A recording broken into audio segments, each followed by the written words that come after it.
The mud came alive at dawn, and the whole valley heard it before they saw it. 60 pigs, once ribbed and gray with hunger, thundered down the dry slope of a place they called the Dead Fold, their snouts to the cracked earth, and where they dug the ground turned dark and wet as a promise kept. A woman stood at the top of that slope with her hands hanging open at her sides, watching water bead up out of dirt the whole county had sworn was empty. She was 30 years old, alone, and 8 months earlier they had laughed at her in the street. What none of them understood, not yet, was that the pigs had found something the drought could not touch. But to tell it right, we have to go back to the spring, to a stockyard that smelled of sickness and defeat, and to $18 folded 3 times in the pocket of a woman who had almost nothing else in the world. Her name was Della Rourke, and in the spring of that dry year, she came into the town of Cottonwood Bend, driving a borrowed wagon with a broken spring on the left side, so that the whole thing leaned as if ashamed of itself. Her husband had been gone 2 winters, taken by a fever that the doctor could not name and would not treat past the 3rd visit, and the fever had taken the doctor's fee along with the man. What Della had left was 40 acres of the worst ground in the township, a low fold of land between 2 ridges where nothing would grow, because the neighbors said the good Lord had drained all the goodness out of it before he handed it to the Rourkes as a joke.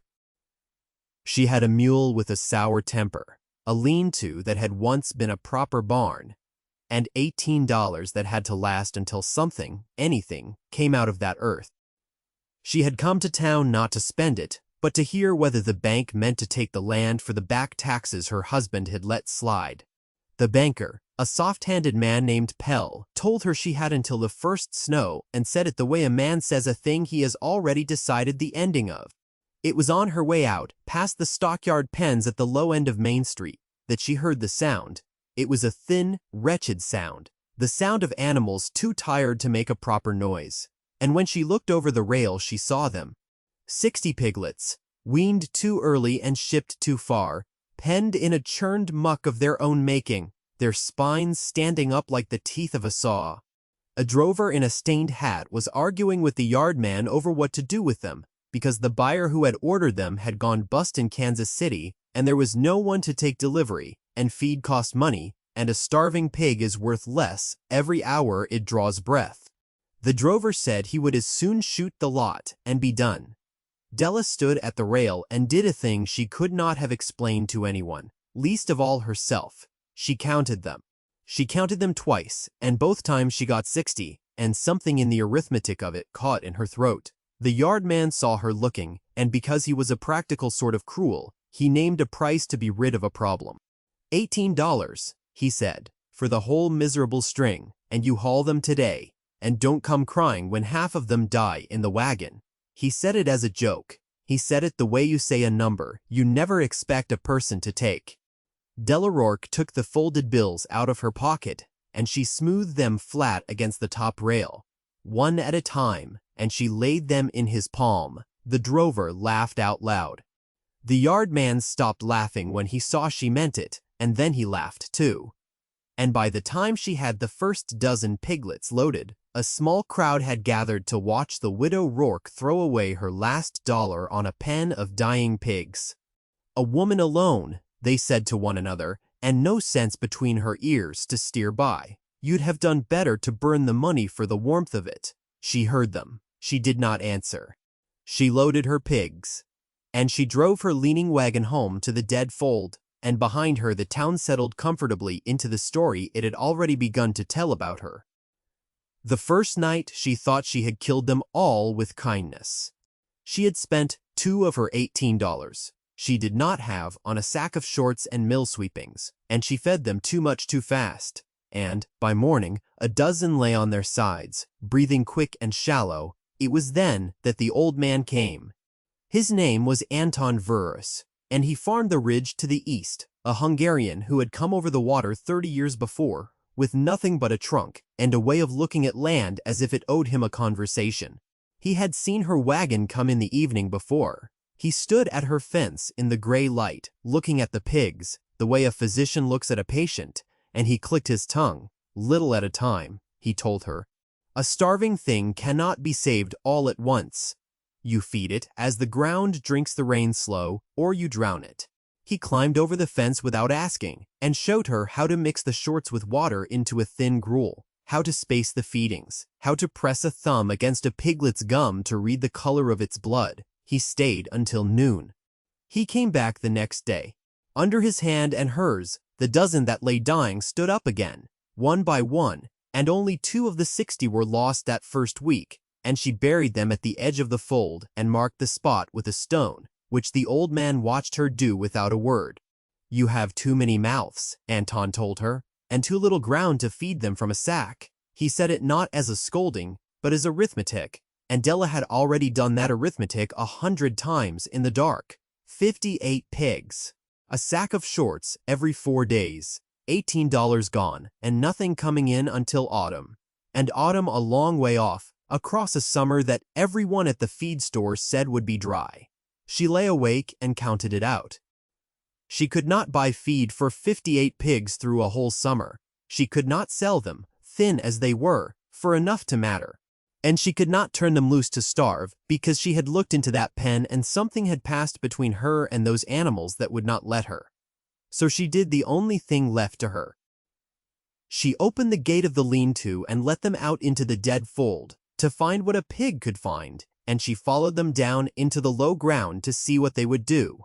What they did changed everything, though she did not know it yet, and neither did the town, and neither did the old man on the ridge, and neither did the banker sharpening his pencil in Cottonwood Bend. A pig, Anton had told her, is a plow that feeds itself and a nose that never lies. She had thought it one of his old country sayings, the kind he handed her like small coins, but down in the fold she watched the truth of it. The pigs did not scatter aimlessly. They put their snouts to the ground and read it, and they walked, all 58 of them, in a loose current down the center of the fold to the lowest place, a long, shallow trough of cracked clay that everyone called the creek, though no water had run in it for as long as anyone remembered and most doubted water ever had. The old workplace was cursed with a dry creek. That was the joke of it, a creek that had never been anything but a scar. And there, in the very center of that scar, the pigs began to dig. They rooted with a purpose that made the hair stand up on Della's arms. They dug where the clay was hardest, where the surface was baked to a gray crust, and by evening they had opened a pit the length of the wagon, and at the bottom of it, the earth was dark, not damp from dew. Dark all the way down, the deep dark of ground that has water under it. She knelt at the edge of the pit that night with a lantern and put her hand into the hole the pigs had made, down past the wrist, and the clay closed cold and wet around her fingers, and she came up with a fistful of mud that dripped. She sat back on her heels in the dark, and she did not move for a long time. There was water under the dead fold. There had always been water under the dead fold. The creek had not run dry, because there was nothing there. It had gone underground, sealed beneath a lid of clay so hard that no root and no shovel and no drought had ever broken through to tell the tale, and the whole valley had looked at the dry scar on the surface and decided the ground beneath was empty, because it is easier to believe a thing is barren than to dig and find out you were wrong. The pigs had smelled what lay below. Their noses had never lied. Della banked the coal of that knowledge low in her chest, and she told no one, not even Anton, not yet. Through the heat of that summer, day after day after day, the pigs opened the sealed creek. She learned to move them along it, penning them with brush hurdles to the stretch she wanted worked, and they broke the clay lid open a rod at a time. And behind them, the water they released did not sink away as it would have in loose sand, for the clay that had trapped it also held it. Pools formed. The pools joined. By July, when every well in Cottonwood Bend was giving mud and the town creek was a string of stagnant puddles and the ridges around the valley had gone the color of old bone, there was a thin, living thread of water running down the center of the dead fold, cold and clean. Drawn up from a spring that the earth had been hoarding under a lock, the drought only made tighter. Green came up along its edges, sedge and then grass, and the pigs, no longer starving, filled out and grew sleek and grew loud, and Della Rourke stood in the one green place in a dying country and understood that she was no longer poor. She understood, too, that a poor woman with a secret is safe, and a poor woman with water in a drought is prey. The drought was the crisis, and it came for everyone but her. It came for the men who had laughed at the stockyard rail. It came slow, and then all at once, the way ruin does. The corn curled and browned in the field before it tasseled. The town wells failed one after another until the whole of Cottonwood Bend was hauling water, miles by wagon, from the shrinking river, and the cattlemen, who had scorned the widow with her pigs, watched their herds go gaunt and their grass turn to dust, and the price of water became the only price anyone spoke of. August arrived like the open door of a furnace. And still, down in the dead fold, the spring the pigs had freed ran cold, and Della's animals grew, and her narrow strips of new grass stayed green, and the men on the ridges began to notice the single band of color in a brown valley, and to ask themselves how a cursed piece of ground had become the only living thing for miles. Secrets do not keep in a drought. Water calls to the thirsty the way a lit window calls to a lost man, and soon enough they came. The first to come was not a thief, but a believer. He was a cook named Ambrose Teague, who ran the eating house that fed the railroad men, and he had lost his kitchen garden to the heat, and could get no decent meat for love or money, for the stock coming to yard was all bone and misery. He rode out to the Rourke place on a rumor, and what he found stopped him in his saddle. He climbed down and walked the length of that green thread of water, and he looked at Della's pigs, fat and clean and rooting contentedly along the banks, and he asked to buy one on the spot. She sold him one. He paid her more for that single hog than she had paid for all 60, and when he had it dressed, he came back the same week and bought 2 more, and he told her, wiping his hands, that in 20 years he had not handled pork so sweet, and did she know why? She knew why. It was the water and the roots the pigs pulled from the wet ground, and the green they grazed that no other animal in the county could get. She did not say all of that. She said only that they were well kept and named a fair price, and Ambrose Teague went back to town and could not stop talking, and the story of the widow's pigs began to turn in the mouths of the very people who had laughed. Hunger changes a town.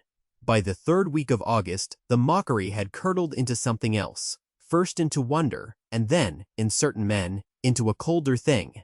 The proud ones came, the ones too proud to buy and too frightened to go without.